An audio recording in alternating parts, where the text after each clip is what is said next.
From Silicon Valley, the heart of startup land, it's Getting to Alpha, the show about creating innovative, compelling experiences that people love.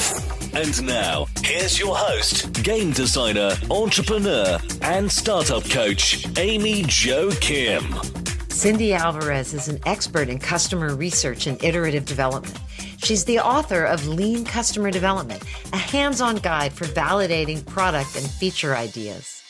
Cindy has worked for small and medium-sized startups, and she now runs user experience for Yammer at Microsoft. Cindy's got a pragmatic approach to product development and a flair for explaining user-centered design in a compelling and understandable way. Unfortunately, historically, research has been sort of siloed off in a lot of organizations. It's an R&D org. It's someone who does usability testing. It's someone who, may be a contractor because a company doesn't see the worth in hiring a full-time researcher.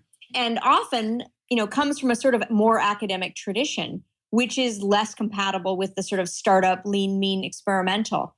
And so what you've seen is a lot of companies where research is kind of viewed as a nice to have.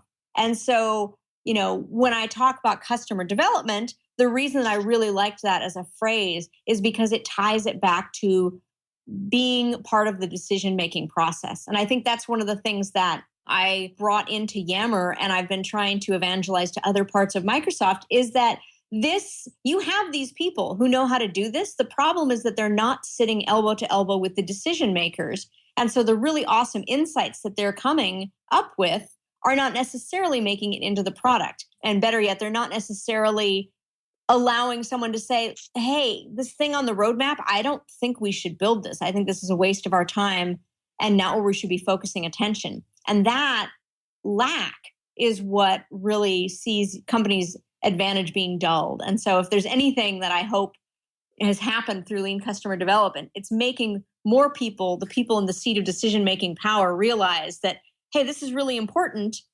I need to do this. And also, if I have people who do this better than me, I need to listen to them. From her early days doing tech support for her Harvard professors to her current role evangelizing lean tactics at Microsoft, Cindy thrives on taking on new challenges. Listen in and learn how a world-class UX expert blends customer development with product leadership.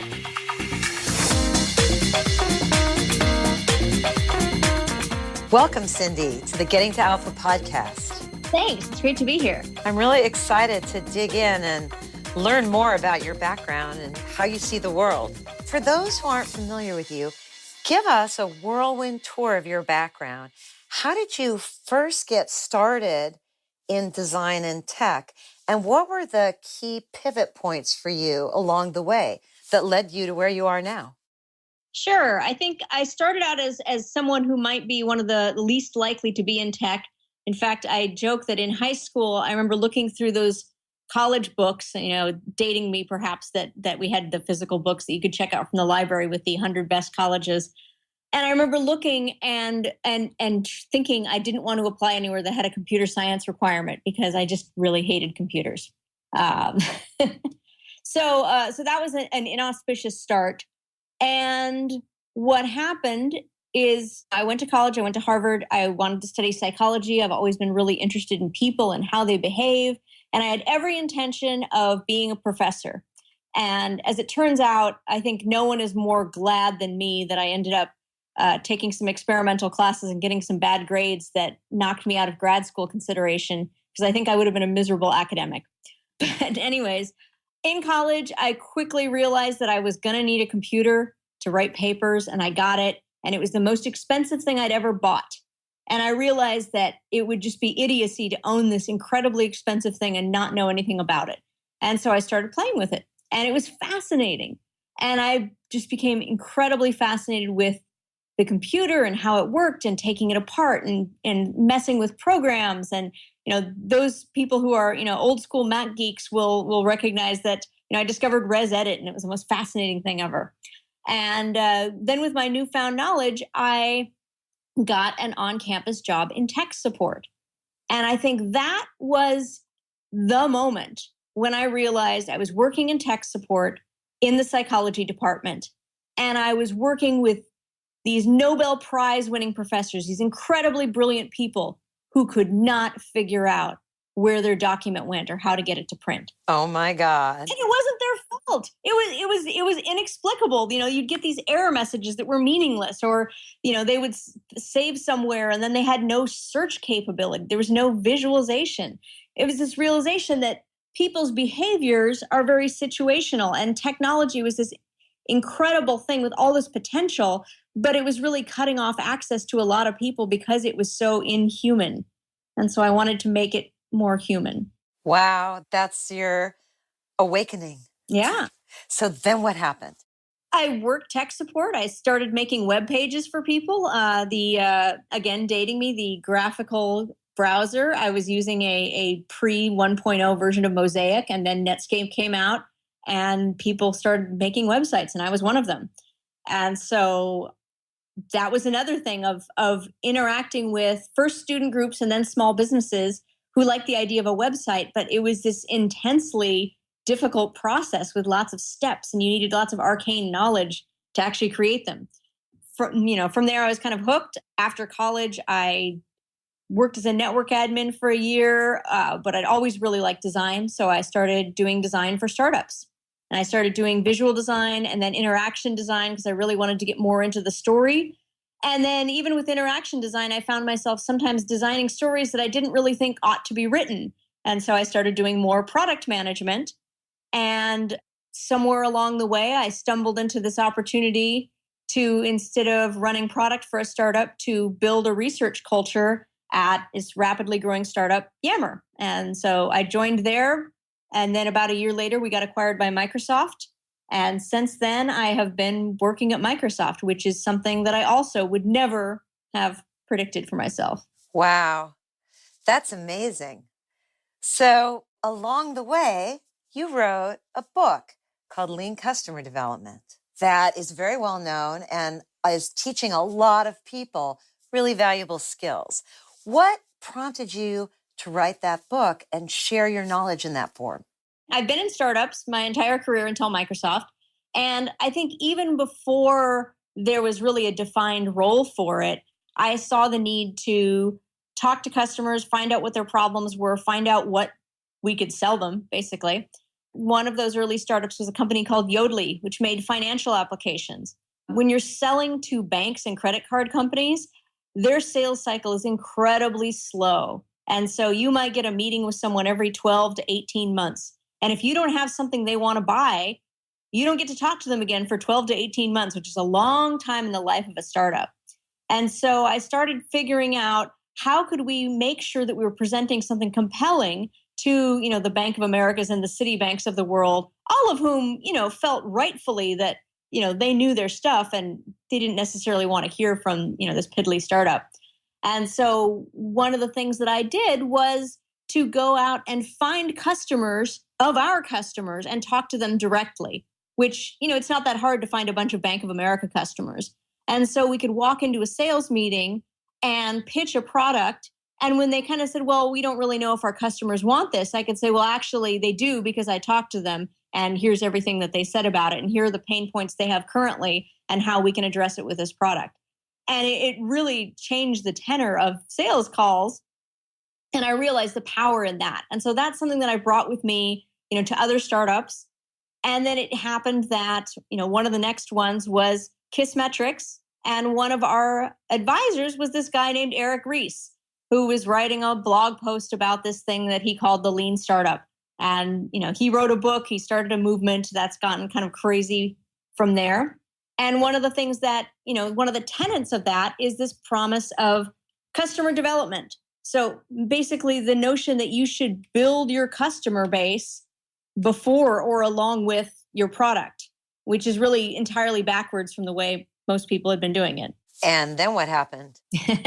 So I talked about this a lot. I found myself talking to startups a lot, repeating this a lot, and realizing that this was stuff that people didn't know. And that of all of the lean startup tenets, customer development was the one that was hardest for people to adopt because it goes most at odds with what startup founders are good at, which is building and selling and, creating their reality distortion field. And, I realized, hey, this is a really important thing that people need to learn. How do I do a neutral interview? How do I find out what people's problems are? How do I direct someone away from the person who says that they want the faster horse and get them to realize that maybe they could try out a car? Incidentally, and there's no evidence that Henry Ford actually said that, but it's been cited a lot. And it's inspiring. So Exactly. And so I wrote a book.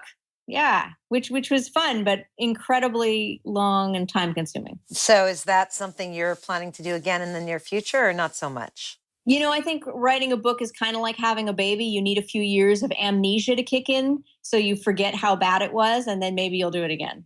So maybe. So when you were writing your book on lean customer development, how did you decide what to focus on, what to include, and what to leave out? So I did what anyone should do in customer development. I talked to my potential customers. I wrote an outline, and I brought it to people and said, is this what you want to know? What else do you want to know? What are the problems you're having when you're trying to figure out what to build? And of course, along the way, I've been mentoring startups. I'm still a mentor to startups. I'm an advisor for the Alchemist Accelerator. And so I had this kind of constant influx of people saying, well, what do I do here? Well, what do I do when this customer says this? And so it really, it sort of, the outline wrote itself. The book I wrote, and that was hard. But the questions that people had were the questions that actual future customers of the book were asking me. And so every time someone would ask something, I would think, oh, I need to cover that. And, as I went, I started sending out chapters to people and saying, read this. Do you believe this? What else do you want to know? What am I missing? And I got really valuable feedback from a lot of startup founders who would read something and say, okay, I buy this part, but I don't know how to do it. Or I don't understand how you went from this part at the beginning of the chapter to this part at the end. And so I really did a lot of work with my future customers. That's awesome. I love that. So you've had a lot of exposure to lots of startups, lots of entrepreneurs, and you're in an interesting vantage point to see patterns. Yeah. What are some of the most common mistakes you see first-time entrepreneurs making when they're in the early stages of designing and testing their ideas? Sure. So one of the most common mistakes is not getting alignment in the room that you're in. And startup founders always kind of laugh. They're like, oh, it's just me and my co-founder. Oh, we were a 5-person team. Like, we're all aligned. You're not. I have never seen a team who could do, kind of a sticky note exercise and all write down the same things. So one of the things I say is, what is your hypothesis? What is the problem that you believe you're solving for customers? And what value are they going to get by using your product? And now all of you write it down on a piece of paper. Don't look at each other's, and then go around and read them. And I have always seen co-founders who sit across the table from each other, 14 hours a day. Oh, that's not what I thought. So that's by far the most common mistake. And when you're not all pointing in the same direction, you're not necessarily going to get to a finish line, or, you're going to get to one finish line, but no one else agrees. So that's one of them. And the other one is just, the simplest, falling in love with your own creation. So we want to build. I mean, I'm a creative person. I like to design things. I like to cook. I like to write. I like to just jump in. And once you do that, once you have done something, you feel attached to it. And so you're really defensive of any evidence that it might not be the right solution. And so I really push people not to think about solutions first, to force themselves to ask questions and to really identify the assumptions that they have and say, we know this is an assumption, and try and actively go out and disprove it. Think like a scientist. Exactly.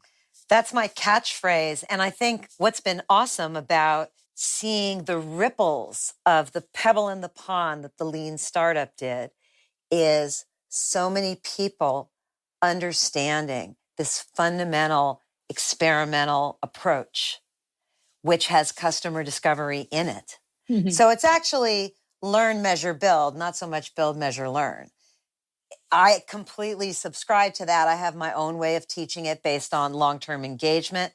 But it's so interesting because, as a scientist by background, it's the experimental process applied to product And you can't be all like, I'm going to publish this in Science about it. You have to be really lean and mean about it, right? Mm-hmm. But it's also what people actually learn in design school, because I think that what Eric Ries discovered was not something that everybody didn't know. It's something that tech-centric founders often don't know. But like, I learned how to do this by working with a RISD trained designer on a number of projects. And he always started with exactly what you and I do in customer discovery with me and with what we were doing, because that's how they were taught. So it's, in a sense, it's bringing design thinking, not the rigid, like, here's the way you run a design sprint, here's exactly what you do design thinking, but like designer training type of thinking to startup idea development. Absolutely. And, I joke that, my book is a book about user research. I mean, that's essentially what it is. There's very little in it that any trained user research professional wouldn't know. I think the difference is that, unfortunately, historically, research has been sort of siloed off in a lot of organizations. It's an R&D org. It's someone who does usability testing. It's someone who, may be a contractor because a company doesn't see the worth in hiring a full-time researcher. And often, comes from a sort of more academic tradition, which is less compatible with the sort of startup, lean, mean, experimental. And so what you've seen is a lot of companies where research is kind of viewed as a nice to have. And so, when I talk about customer development, the reason that I really liked that as a phrase is because it ties it back to being part of the decision-making process. And I think that's one of the things that I brought into Yammer, and I've been trying to evangelize to other parts of Microsoft, is that you have these people who know how to do this. The problem is that they're not sitting elbow to elbow with the decision makers. And so the really awesome insights that they're coming up with are not necessarily making it into the product. And better yet, they're not necessarily allowing someone to say, hey, this thing on the roadmap, I don't think we should build this. I think this is a waste of our time and not where we should be focusing attention. And that lack is what really sees companies' advantage being dulled. And so if there's anything that I hope has happened through lean customer development, it's making more people, the people in the seat of decision-making power, realize that, hey, this is really important. I need to do this. And also, if I have people who do this better than me, I need to listen to them. That is such an excellent and articulate statement of what needs to happen. And then there's all these little roadblocks and frictions in reality, right? So one of the things that a lot of my clients struggle with, and I know I've struggled with, is translating the results of research, the results of customer development, the results of interviews, the results of all of that stuff into design-ready form, into a form that the product team can digest and take quick action on. What are some of the methods that you've tried that work really well, or maybe that you've tried that didn't work, or maybe that worked in one situation and not another, for making that bridge? Because that's one of the things that I've developed a lot of tools for, and I bet you have too. Sure. So I'll start with a failure, because people always like to hear those. Earlier on in my time at Yammer, as doing research for other projects, mostly projects that were kind of immediate, we're doing short-term research, usability testing, et cetera. And in talking to people, something kept coming up, which is people would say, we were talking to people who used Yammer, who liked it. And people would say, well, I don't post. Oh, I don't feel comfortable with that. I'm afraid to post. And that, to be honest, was kind of the classic feedback that no one wanted to hear. And so when I started reporting that back, I got a ton of pushback. I got flack for being negative. I got a lot of, well, that's not even a solvable problem, so let's kind of ignore it. And maybe you talk to the wrong people. And all the classic things that you hear when you have research feedback that no one wants to hear. And just bringing that to the forefront was not helpful at all. So what I actually needed to do was couch it in terms that people were more comfortable with, which, in our case, was quantitative data. And so one of the researchers on my team worked with one of our data analysts, and we started saying, well, what do we have numerically that proves that we have a bunch of people who are afraid to post, and better yet, that there might be some way that we could change their environment to change that. and literally just started kind of hunting through the data. And this is where researchers who ask good questions are the best thing, because, this woman just kept asking questions. Well, when do people behave differently? Like, where are they posting? Where are people changing their behaviors?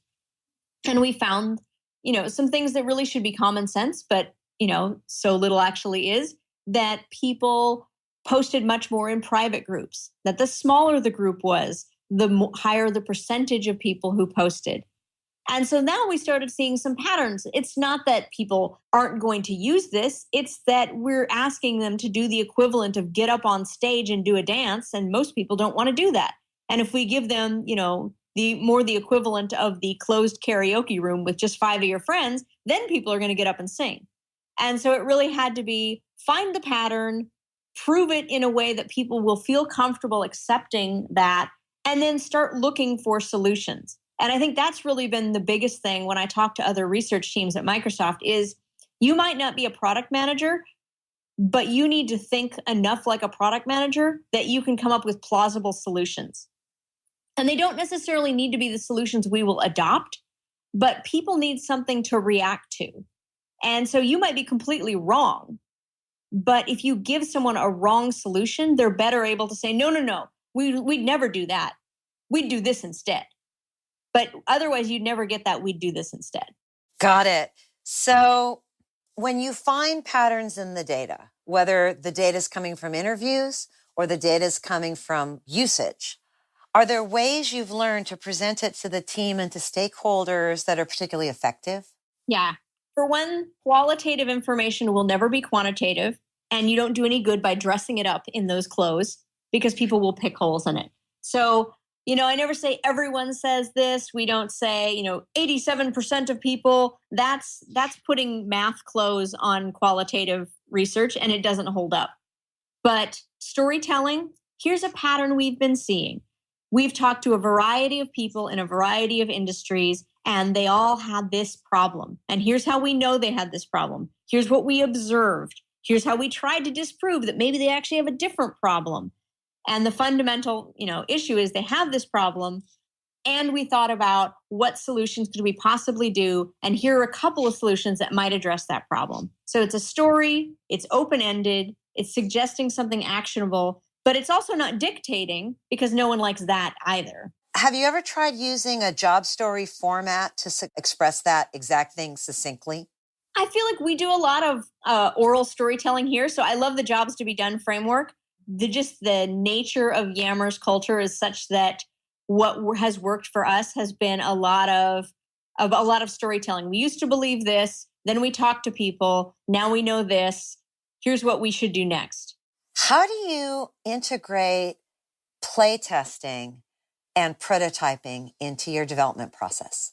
So that's a really interesting thing because I love the notion of prototypes, and I find that Yammer and actually any really personal data-rich product, there's a very limited amount of information you can get out of prototype testing. So Yammer is one of the things, a Yammer network, the entire value of it is what's in it. It's the content that's put in by your network, by your company's employees, by the people you work with and the projects you work on. And so you can show someone a prototype with dummy data and it will be meaningless to them. You cannot draw any conclusions about will they use this thing or not. You can pick up on things like, is this copy choice terrible? Is it confusing? You can pick up on like blanket usability errors, like there's 20 places to click and I don't know where, but you won't actually capture that value. And I found similar things at Kissmetrics. We did web analytics. And again, you can show people a funnel, but when it's not their data, you don't really know what they feel about it. When I worked at Yodlee, it was financial data. You could walk someone through a prototype of a funds transfer application and they'd say it was great. And then you'd build the thing. And once they were actually trying to transfer their own money, then you discovered all the problems with it because the level of attention that people pay is just different when it's their own thing.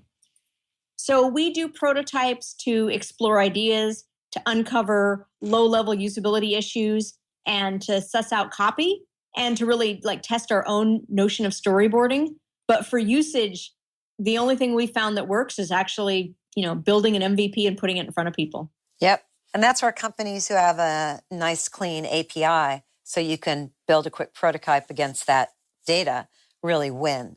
Yeah. That's an issue that I've definitely run into quite a bit in my work with startups. It's not something that everybody wants to build early on, but a lot of people forget to build their API. Yes.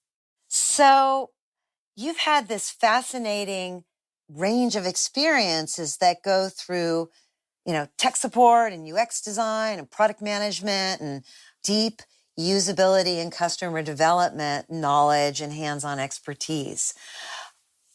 What do you see in your future? Where are you headed here? Sure.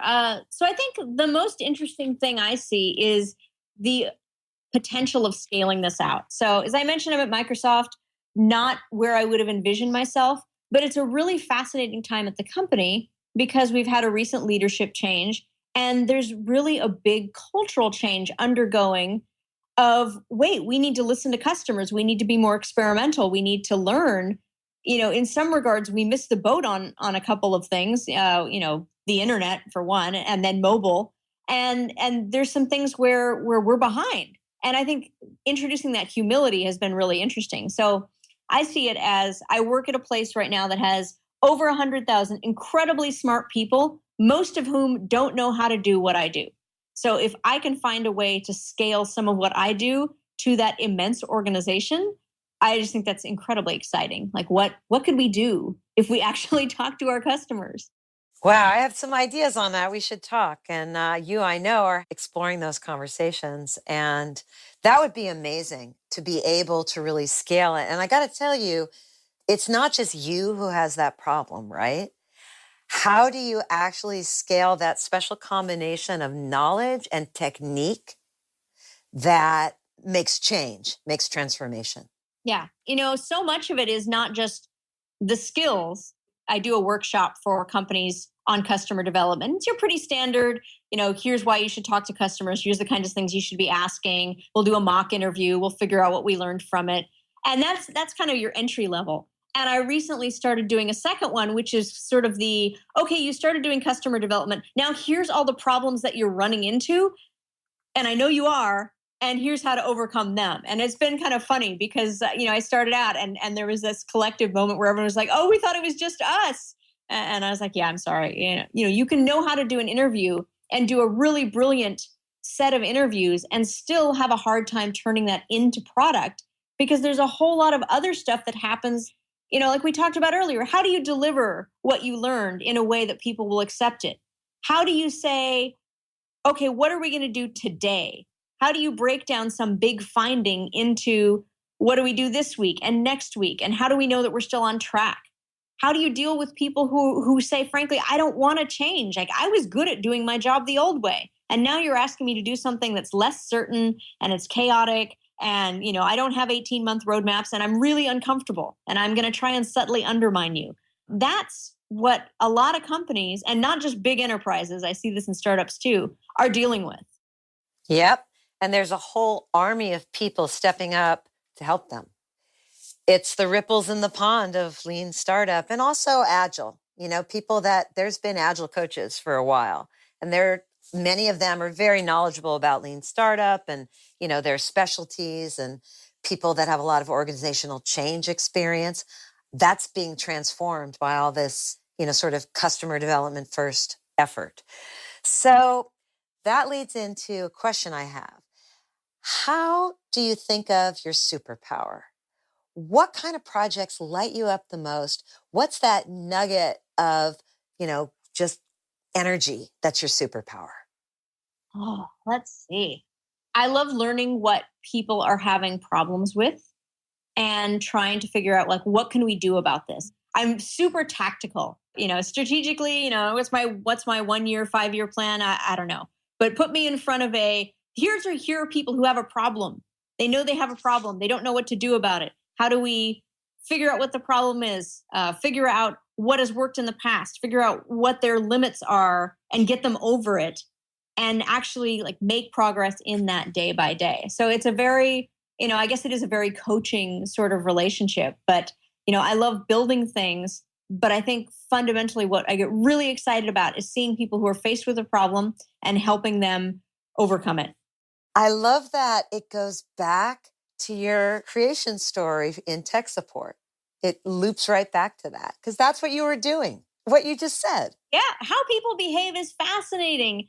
And you just take that and you apply it to this problem of like, how do we form habits that we want to maintain? How do we have a healthy relationship with technology? How do we use technology to be better humans? Keeping in mind that we are still humans and we sabotage ourselves all the time. We do. And then we get back up. Yeah. So what are you seeing that's new and exciting to you in the tech and design landscape these days? What trends of any kinds are you following? Where are you paying attention? One of the things I think is interesting is that I feel like tech is becoming smaller and smaller and more personal. And what I mean by that is the difference between whether you want to use this app or that app, or you want to adopt this behavior or that behavior is incredibly small. I've seen people abandon apps because the pull to refresh was just a beat too slow, or someone doesn't like searching because the results are just a little too cramped together. And I think now that technology is something that's everywhere, it's in everything we do, we are allowed to be incredibly picky. And that's for good and bad because, sometimes we have the perfect app and it hits it aligns with our mental model so well that it makes us incredibly powerful and incredibly, able to do new things. But it also makes technology really hard to design because the things that make people uncomfortable or turn them off something are very small and they seem ridiculous. Like I was at a customer site a couple weeks ago and someone was complaining about the way Yammer's notifications worked. And it was a timing thing. And she was describing in this great detail about how she would be using Yammer and she'd reply to a post that mentioned her. And then 5 seconds later, she'd get a push notification on her phone and she would look at it and it would be the same post. And then she would get irritated. She's going on. And after like 3 minutes, she stopped and she's like, oh my gosh, I feel like such a diva complaining about this. And I was like, but no, it's annoying you to the point where it's actually hindering your productivity. And that's important for us to know, but it would be incredibly hard. We'd never suss that out from quantitative data. We probably wouldn't suss it out from usability testing. You actually need to have this sort of heart-to-heart conversation across the table, looking at each other face to face for me to realize that this weird, tiny little thing is actually a huge friction point. So I think that's really interesting that our pickiness level is going way up. But I think it also means that the potential to have the perfect match with some technology is going up. And where do those cross, those two trends? I think it's, again, understanding what people are trying to do and what are their constraints, what makes them happy, what motivates them. And if you can hone in on those things, you can find a solution that is really, really perfect. So is there anybody out there whose work you're following or articles you're reading that's inspiring to you, that is dealing with these kind of issues? So, I've read a lot of Nir Eyal and Dan Ariely and the sort of irrational thinking, Jane McGonigal and Super Better. I think those are things that I've been thinking about a lot is like, how can we trick ourselves or nudge ourselves or encourage ourselves to be better than we are? And using that as a framework, I've really been trying to look at what are the things that work for me and why do they work? And thinking about like, how can we be better at that in general? How can we recognize, when is nudging too much nudging? When does it get into preaching? There was a great article recently about Nextdoor, the neighborhood social network. And they found that people were posting basically racial profiling posts. Like, there's an African American man walking around my neighborhood looking suspicious. That's not a crime. That's you seeing someone of color and assuming they're suspicious. And they were kind of horrified by this. And so they've been revamping their crime and safety section so that if you actually post something that mentions an ethnicity, but you don't mention any criminal activity, they'll ask you for more details. Well, what were they doing that was suspicious? Well, can you provide more information about them? And it's not saying you're a bad racist person, because no one would react well to that. We shut down when people criticize us directly. It's just kind of making you think. was that guy actually suspicious? Was he, looking in windows or, trying to open car doors? Or was it just that you didn't recognize him and you have kind of a preconceived idea about people of color and maybe I don't need to post this after all? So I think things like that are fascinating. It's looking at a pattern. It's thinking about how do we deliver the data in a way that people will respond to, and it's creating a better environment. And, it may not be actually doing anything to people's implicit biases, but it's making a more humane environment for the other people using that technology, which is, like a complete 180 from Twitter, who's basically like, we're not going to do anything about harassment on Twitter because our numbers are going down. And that just makes Twitter worse and worse. So small, highly effective nudges. Yeah, I think it's a tremendous, tremendous power in that. Wow. So where's your focus these days? What's coming up for you? What topics are you really passionate about?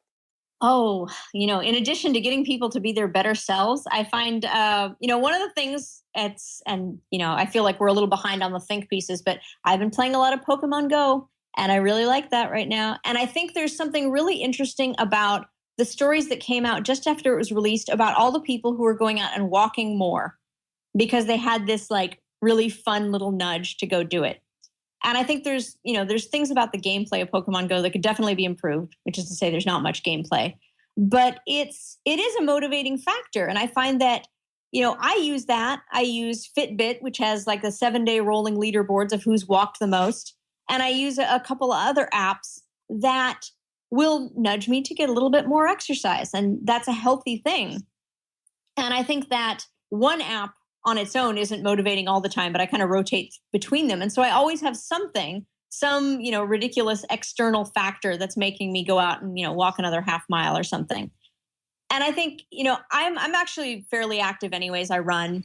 And I think there's this just great visceral joy of using your body that I think technology has for a long time had the risk of kind of trimming down, right? Like we can get so much from our smartphones. Why get off the couch? Why go anywhere? You can just tap with your finger instead of wandering around. And I think that more than anything, the sort of augmented reality notion of Pokemon Go being fun, I think of what if we could do that to make people more encouraged to reconnect with that visceral joy of using your body. And you think like, if Pokemon Go can get you to walk an extra mile, that's pretty cool. But you think we have VR on the horizon, and sure, we could use it to make some really cool first-person shooters. But you also think of how can we use that to make people feel like they can do more physically than they actually can? What if you have someone who's totally out of shape and they go to the gym and they're walking on the treadmill and they're out of breath and they're just like, this is so disheartening. You could use VR to make that person feel like they were doing something amazing. You could make, jumping on a trampoline feel like you were, careening off a giant cliff. That's super interesting. And, it's not my background to actually build that stuff, but I really hope that someone is working on this. That's awesome. Cindy, thank you so much for sharing your time and insights and visions. It's incredibly inspiring to talk to you. Thank you. Always good to talk to you as well, Amy. Thanks for listening to Getting to Alpha with Amy Jo Kim, the shows that help you innovate faster and smarter. Be sure to check out our website, gettingtoalpha.com. That's getting2alpha.com for more great resources and podcast episodes.